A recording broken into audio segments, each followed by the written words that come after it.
عداوة جديدة بين الأخوين علاء الدين وأورخان تطفو في سطح مسلسل المؤسس عثمان، فهل هي عداوة مفتعلة من الأخوين علاء الدين وأورخان أم أنها سيناريو جديد قد يبدأه بوزداغ تمهيدا للموسم القادم الذي سيكون بعنوان أو المسلسل القادم الذي سيكون بعنوان الفاتح أورخان، وسيكون ضمن السيناريو هو عداوة بين الأخوين علاء الدين وأورخان. في هذا الفيديو بإذن الله تعالى سنفسر لكم أصل هذه العداوة وكيف ستنتهي هذه العداوة وأسباب هذه العداوة. فضع لايك لهذا الفيديو، صلي على النبي الحبيب حبيبنا محمد صلى الله عليه وسلم، ادعوا لإخوتنا في الأراضي المحتلة.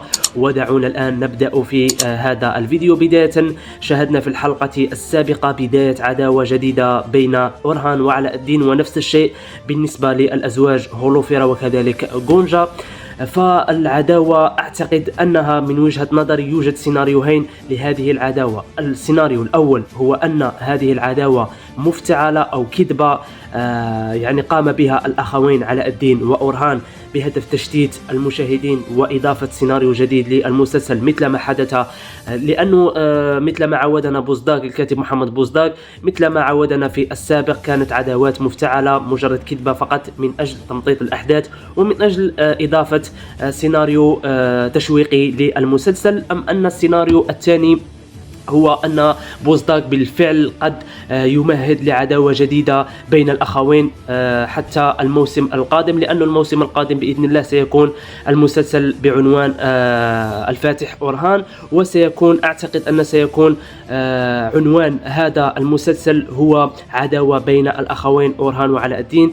حتى من ناحية الانضمامات الجديدة فقد شاهدنا انضمامات جديدة وإضافة ممتازة للسيناريو. كذلك نتحدث عن الكاتب إنجين ألتان كاتب مسلسل المؤسس عثمان من السابق، وانضم رسميا أو عاد رسميا، وشفنا في الحلقة 187 تحسن كبير في السيناريو وتحسن كبير حتى في الأحداث، وبدأنا نشوف أن الأحداث في تصاعد مستمر، وكذلك نشوف أن الأحداث بدأت تكتسب طابع تشويقي، وقد نشاهد كذلك مشاهد ممتازة من ناحية الإخراج، وهذا كله بفضل الكاتب إنجين ألتان.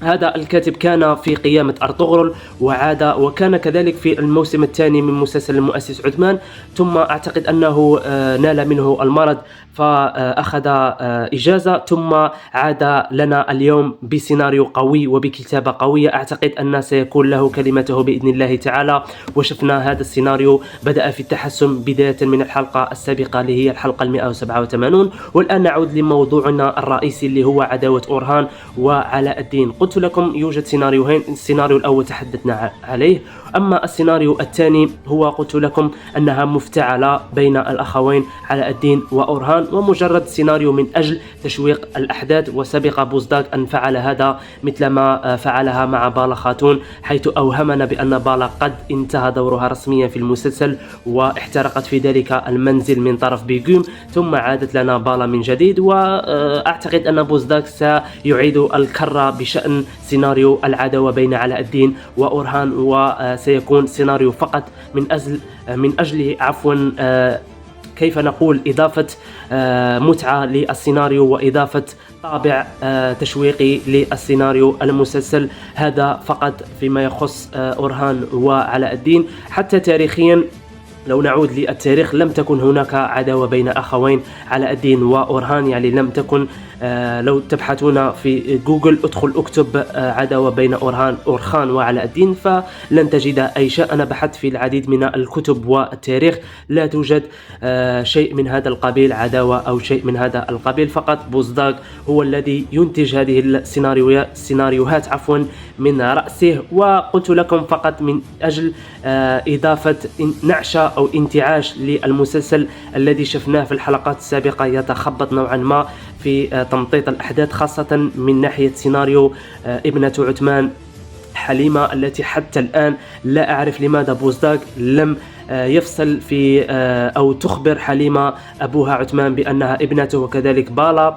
يعني شفنا أنه سيناريو حليمة أخذ من المسلسل الكثير من الوقت، وشفناه أنه أخذ الكثير أو اجتاح السيناريو بكثير. فأعتقد أن بوزداغ أكثر في سيناريو حليمة، وإن شاء الله نأمل أن يسرع في سيناريو حليمة وتكون الحلقة القادمة هي كشف السر. فيما يخص الموسم، فالموسم اقترب من النهاية إن شاء الله، وننتظر الموسم القادم حسب التسريبات الصحفية بيرسين، فتقول لنا بأنه يوجد موسم جديد وسيشارك، ولكن الممثل أورهان لن يكون، يعني الممثل إيمري على ما أعتقد اسمه إيمري، ممثل دور أورهان عفوا، لن يكون هنا، لن يكون في الموسم القادم، بل سيتم استعانة بممثل آخر لكي يجسد بطولة الفاتح أورهان. هذا هو فقط ما كان بحوزتنا لهذا اليوم. أتمنى أن يكون عجبكم هذا الفيديو. للمزيد من